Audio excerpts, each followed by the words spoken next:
Devi Public Senior Secondary School, Kagu, District Hamirpur, Himachal Pradesh. Sir, my question is, how can we educate and encourage students to manage exam stress effectively while also harnessing the benefits of mobile technology as a tool for learning rather than letting it become a distraction during crucial study periods? Thank you, sir. Thank you Abhinav. प्रधानमंत्री जी, चंद्रेश जैन, पूजा और अभिनव जैसे अनेक लोग जीवन में social media और technology के बढ़ते दबाव की स्थिति से परेशान हैं। वे सभी तकनीक पर निर्भरता एवं इसके अधिक प्रयोग से होने वाली दुष्प्रभाव से कैसे बचें? कृपया इस विषय में उचित परामर्श प्रदान कीजिए। देखिए, हमारे यहाँ शास्त्रों में भी कहा गया है और सहज जीवन में भी कहा गया, किसी भी चीज का अति किसी का भला नहीं करता है। हर चीज उसका एक मानदंड होना चाहिए, उसके आधार पर होता है। अगर मान लीजिए मां ने बहुत बढ़िया खाना बनाया है, न्यूट्रिशन की दृष्टि से रिच है, टेस्ट आपकी पसंद का है, समय भी खाने का है, लेकिन बस खा रहे हैं, मां परोसती जा रही है। क्या ये संभव है? क्या संभव है? क्या कभी कभी तो आप मां को कहो, नहीं मां बस बहुत हो गया, अब नहीं खा सकता हूं। करते हो कि नहीं करते हो?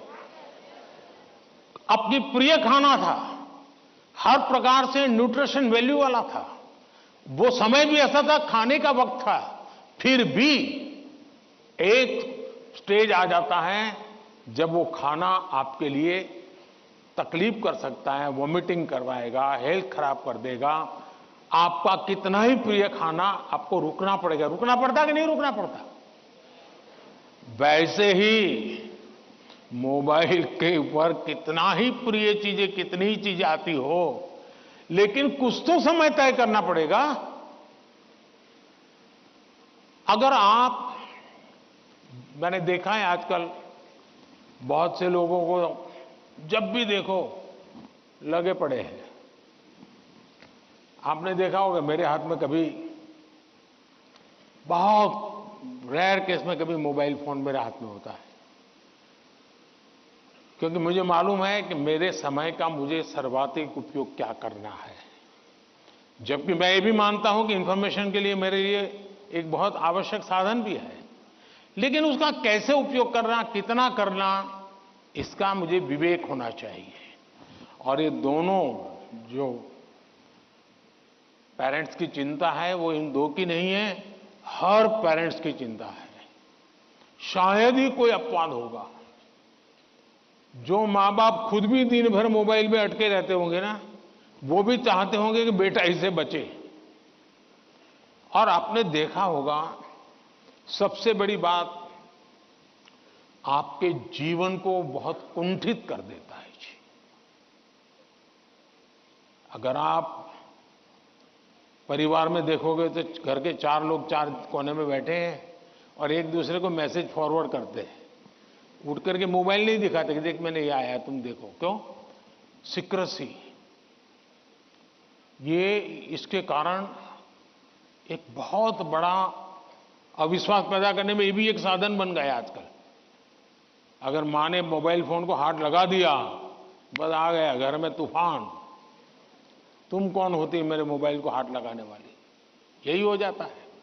मैं समझता हूं कि परिवार में कुछ नियम होने, जैसे खाना खाते समय डाइनिंग टेबल पर कोई इलेक्ट्रॉनिक गैजेट नहीं होगा, मतलब नहीं होगा।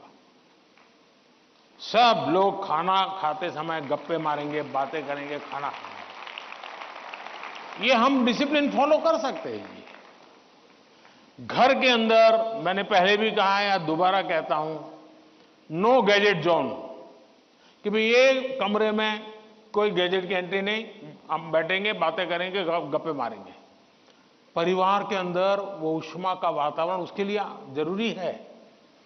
तीसरा, हम हमारे खुद के लिए भी अब टेक्नोलॉजी से हम बच नहीं सकते हैं टेक्नोलॉजी को